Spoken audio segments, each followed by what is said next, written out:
Assalamualaikum Bapak Syamsuddin. Waalaikumsalam warahmatullahi wabarakatuh. Dikenal sebagai Bapak Asa biasanya Pak ya? Siap, Pak Asa. Bagaimana kabarnya sekarang Pak Asa? Baik, sehat alhamdulillah. Alhamdulillah. Nah, untuk kesibukan saat ini apa saja Pak?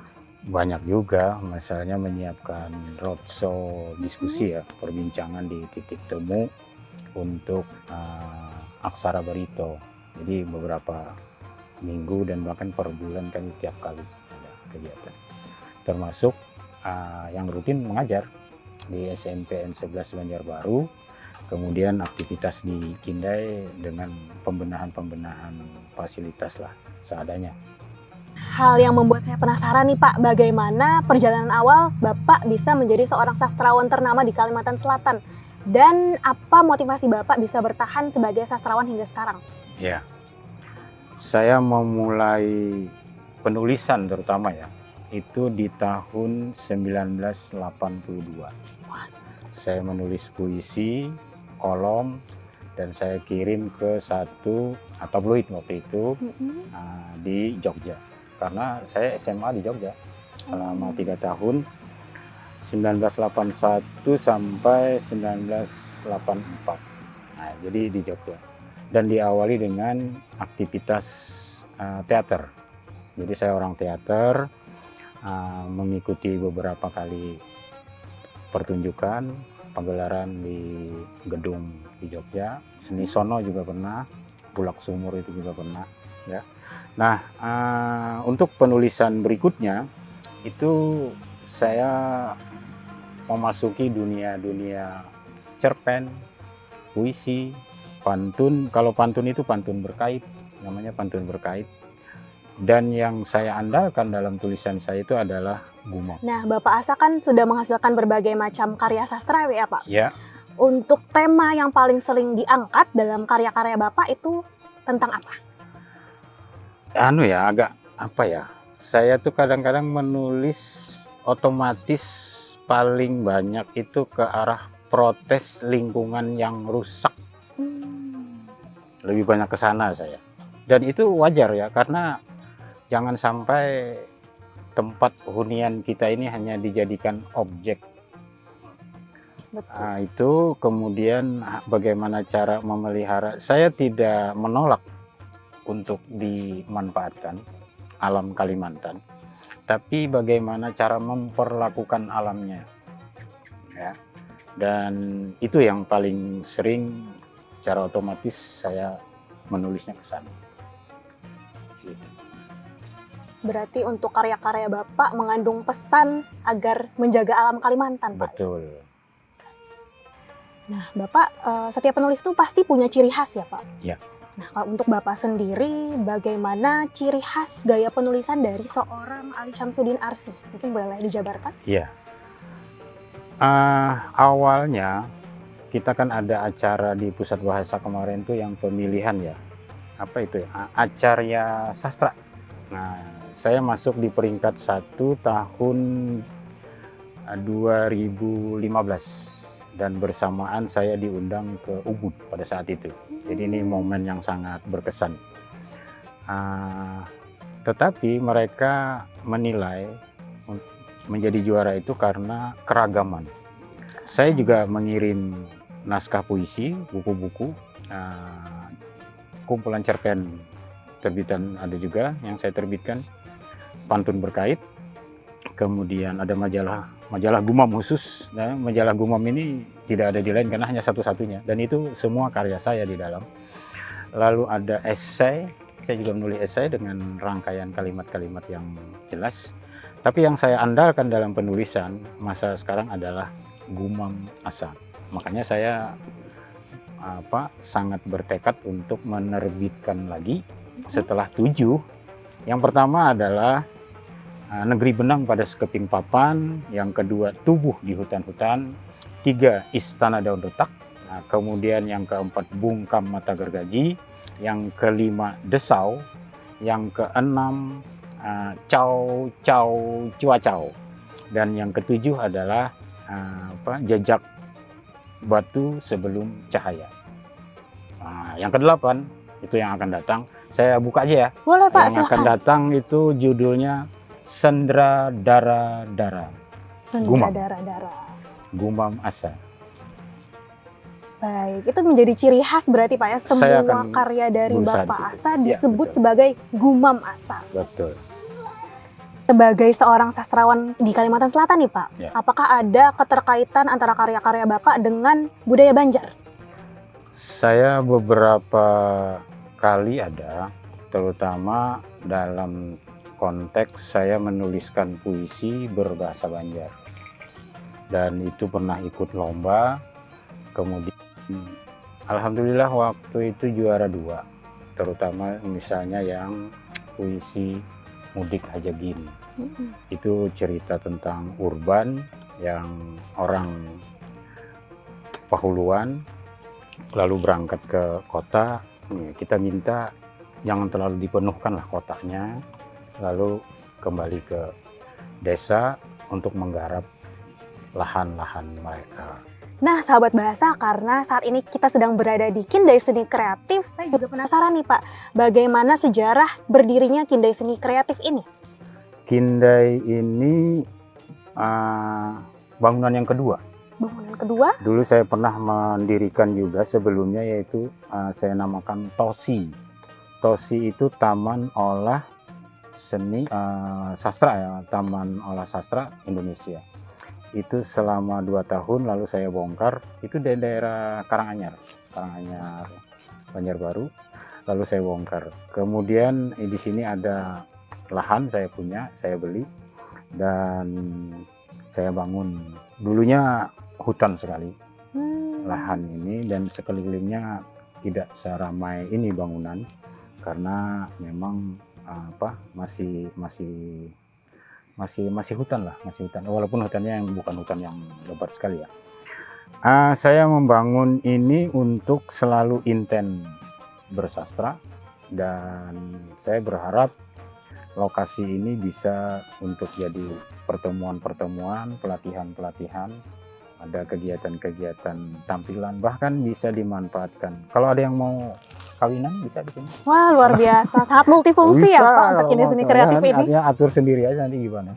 Yang jelas ini terbuka. Bahkan Kindai ini tidak pernah dikunci. Ini tidak pernah dikunci dan dia terbuka saja, siapa saja boleh ikut berproses. Bahkan ada kadang-kadang ada yang semacam rapat khusus organisasi, ya kan.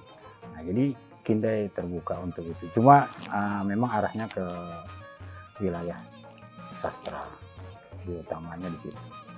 Sejauh ini selama kurang lebih 42 tahun berkarya di Kalimantan Selatan ya Pak. Apa saja tantangan bagi Bapak Asa untuk menghasilkan karya sastra tulis di sini? Tantangan menulis itu memang biasanya timbul dari diri sendiri, tetapi ada yang bisa mengatasi itu. Misalnya ada event-event ya, misal penulisan puisi yang diterbitkan menjadi buku bersama. Nah, itu sebuah harapan untuk selalu menulis. Tantangannya memang kita kan berhadapan dengan budaya kita, itu budaya lisan. Nah, jadi untuk menulis itu harus dibiasakan, diintensifkan ya, terutama dengan tadi saya mengatakan ada metode yang saya terapkan, metode tulisan berpindah tangan. Tantangannya memang adalah bagaimana kita memandang lingkungan kita, bahwa pikiran kita selalu berubah, dan itu kalau tidak kita tuliskan menjadi hilang. Nah, ini juga sebuah keteguhan kita untuk selalu menyuarakan, termasuk manfaat tulisan kita untuk apa misalnya. Kalau tidak, maka itu akan menjadi buyar ya untuk harapan itu. Yang paling utama adalah tingkat apresiasi pembaca, tingkat apresiasi penikmat sastra kita memang masih perlu ditingkatkan lagi. Baik Bapak, bagaimana Bapak mengharapkan perkembangan sastra tulis di Kalimantan Selatan di masa depan? Saya melihat proses untuk penulisan yang akan datang di Kalimantan Selatan itu bagus ya. Karena ada event yang rutin kita lakukan, yaitu Aruh Sastra Kalimantan Selatan. Aruh Sastra Kalimantan Selatan itu berlangsung sejak 2004. Jadi 2004 sampai sekarang, karena kita punya 2 kota dan 11 kabupaten, itu sudah melaksanakan putaran pertama. Sekarang berlangsung putaran yang kedua. Jadi Aruh Sastra Kalimantan Selatan itu membuka harapan untuk penulisan sastra kedepannya akan menjadi lebih baik, dengan catatan kegiatan Aruh Sastra itu pun dikuatkan bagian-bagian dalamnya, ya, unsur-unsur kegiatannya. Kemudian kita berharap untuk Provinsi Kalimantan Selatan, kemudian didukung oleh 11 kabupaten dan 2 kota tadi, itu selalu support terhadap kegiatan Aruh Sastra Kalimantan Selatan. Itu event yang sangat luar biasa dan di mana-mana tidak ada, hanya ada di Kalimantan Selatan yang bisa intens pelaksanaan itu. Lalu tidak hanya itu, kita banyak kegiatan-kegiatan lain, misalnya ada yang di Minggu Raya, Kampung Buku di Banjarmasin, kemudian ada juga musyawarah puisi, dan mulailah sudah bergeliat. Bahkan tadi di Barabai kita juga sudah coba persinggahan puisi di Kota Embun, kemudian di Balangan, termasuk gerakan Aksara Barito yang berapa bulan ini ya. Ini udah putaran yang keempat, berarti 4 bulan. Maka kalau masuk di Agustus, maka itu sudah jadi 5 bulan. Karena itu nanti akan dilaksanakan di Juwai, Kabupaten Balangan, di daerah Paringin, masuk lagi ke atasnya. Dan itu kita berbincang-bincang tentang sastra. Harapan-harapan seperti itu. Tahun ini Aruh Sastra Kalimantan Selatan itu di Banjarmasin, yang melaksanakan teman-teman dari Dewan Kesenian Banjarmasin. Mudah-mudahan menjadi pemicu dan kita buktikan dengan karya-karya di dalamnya nanti. Termasuk Kota Baru juga masih mereka bergeliat untuk melaksanakan acara-acara sastra. Baik, terima kasih banyak Bapak atas waktu yang telah diluangkan. Kisah hidup dan juga perjalanan dari Pak Asa di bidang sastra itu sangat menginspirasi bagi kita semua. Nah, bagi sahabat bahasa, semoga dengan wawancara ini bisa lebih mengenal karya-karya Pak Asa, bahkan termotivasi untuk mengikuti jejak beliau. Terima kasih banyak, sampai jumpa di konten berikutnya.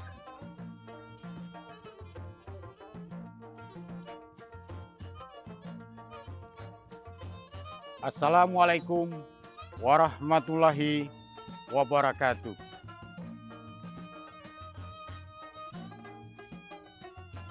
Tragedi Kalimantan.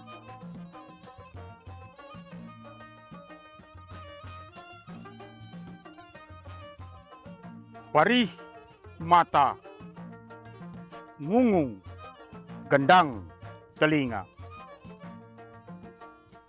Berita lara, duka, mayapada.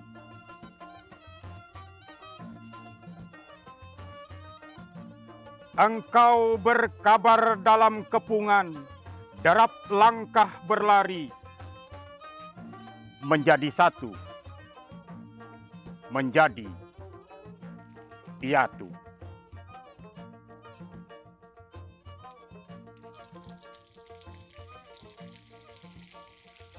Kami telah sangat lama bersabar dan mundur dari sengketa. Kami menjadi sakit. Ini tanah nenek moyang kami. Mengapa kami yang harus menjauh? Mengapa kami yang tersisih? Kami telah buka telapak tangan. Kami telah berbagi langkah. Bukan kami yang selalu harus mesti mengalah. Tanah kami.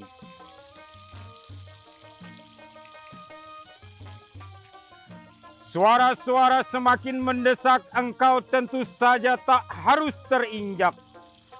Daun ilalang tajam, terbang melayang. Kelebat kilat, berlumur, merah pedang.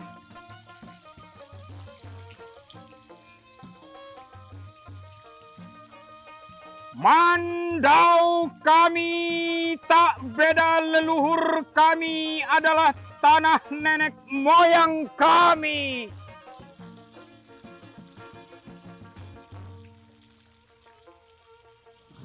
Tragedi itu kini lebih perih, lebih sedih. Berpuluh lapisan terbongkar, berpuluh lapisan terbongkar, berpuluh lapisan terbongkar